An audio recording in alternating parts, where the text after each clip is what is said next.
Hi everyone, it's Shari Carroll here for SimonsandStamp.com with a decorative project here that you could use for home or as a gift, and it uses the Jelly Bean Soup Mix the Media wooden pallet frame.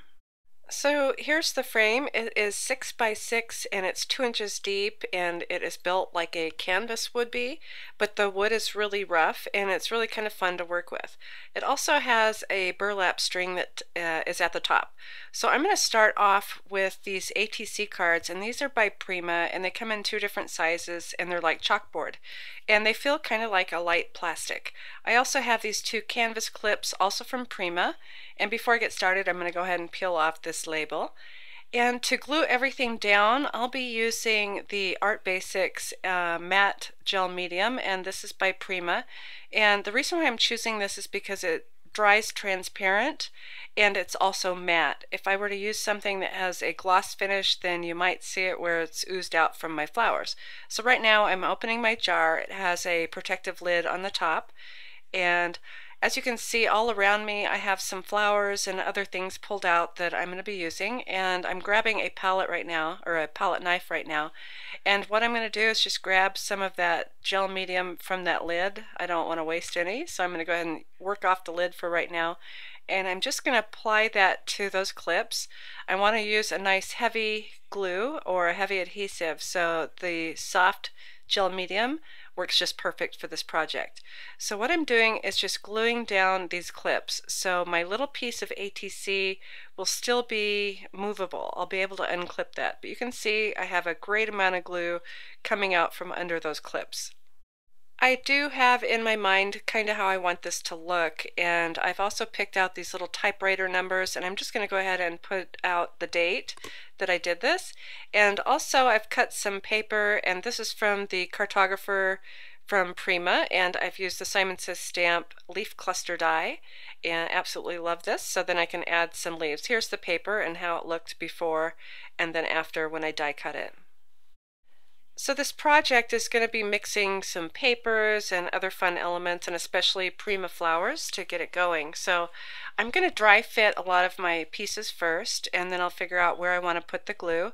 And once again, I'll grab my palette knife and I'll start applying glue to the back, and I am a little bit off screen for these leaves here, but I'm just kind of adding lots of glue to the back. Like I said before, I'm not worried about how this dries, so I'll go ahead and get this flipped over.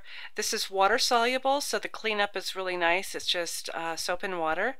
So now I'm going to start pressing down my leaves in place, and I'm not going to worry about the glue on my fingers quite yet, but I'm going to go ahead and put those leaves up onto that clip, and maybe a little bit down on the side. I'll go ahead and add a little bit more glue to this leaf and go around and decorate just a little bit to the side of my palette. I call it a palette because that's what it reminds me of, is those shipping pallets. So I'm going to let this dry just a hair. The next thing I'll be adding are the little typewriter numbers, and like I said, I will be doing the date, and actually I'm just doing the year. So I'm going to go ahead and just stick those right into that lid, and I'm going to start with the 5 at the end because it's 2015. I can't get over that. So just grabbing some glue, I want to make sure I have enough on the bottom to where I can see it kind of come out or squish around once I push that down. So I do have time to move these around, so I'm going to go ahead and continue adding my numbers, and then I can make sure they're aligned once I'm done. And I can see that that O is not sitting straight. If you're concerned about lining these up, you can grab like a T-square ruler and kind of line it up to make sure it's square. So once I have those lined up, I'll go ahead and let these set and dry a little bit. Now I'm ready to start adding flowers, and I do dry fit my flowers on first just to kind of see where I want them to go. So I have a larger flower. I do like to start with the larger flowers first, and then I pick smaller flowers. And the flowers that I've picked for this project are really kind of earth tony colors, a lot of grays, beige. There's a rust colored flower in here, and I've also picked out other things that I may not eventually use, but I wanted to have enough so that I can just start building. So this is kind of a golden pattern flower, and again I'll just go ahead and be very generous with this gel medium on here, and I'm not really worried about that glue coming out. I just want to make sure that these are glued down really, really well.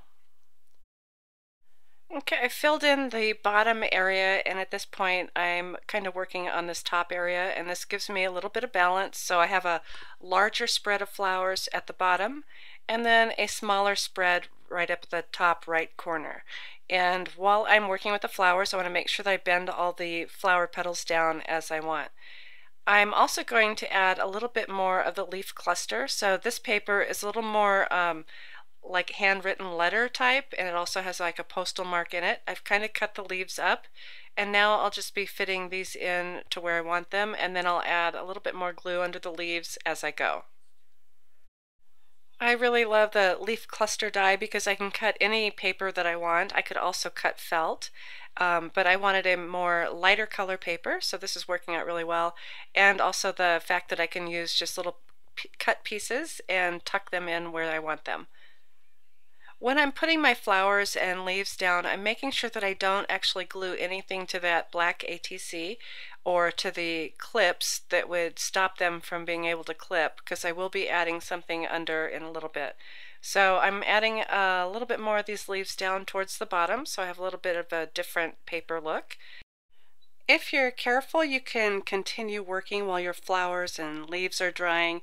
Sometimes I have a tendency to bump things, so I'll let things dry just for about 10 minutes in between my layers. Next, I'll be adding a little message, and these are the Tim Holtz hashtag greetings, and this one is hashtag life is good. And I've stamped this on this wooden look paper, and I've just cut a strip. And then I've done a banner cut at the end. Some people call it a fishtail at the end. And I can just slide this right under the clip, and that will hold that in place. The idea I had is that I'll be able to change it out if I feel like it. I also have this die from Simon Says Stamp called the Sketch Heart, and I've cut this from light colored paper similar to those light leaves. So it gives you a really nice sketchy type of heart.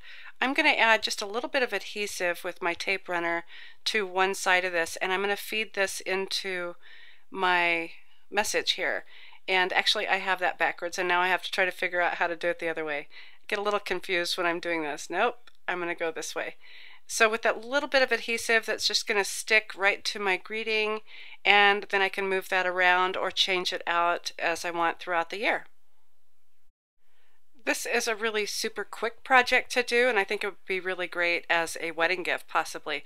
As another accent, I added in these little wooden beads, and these are by Teresa Collins, and I thought the wood on wood would look really nice for my project. I hope I've given you some inspiration on pulling some fun things together to make a nice decorative piece for your home or even as a gift. And thanks for watching.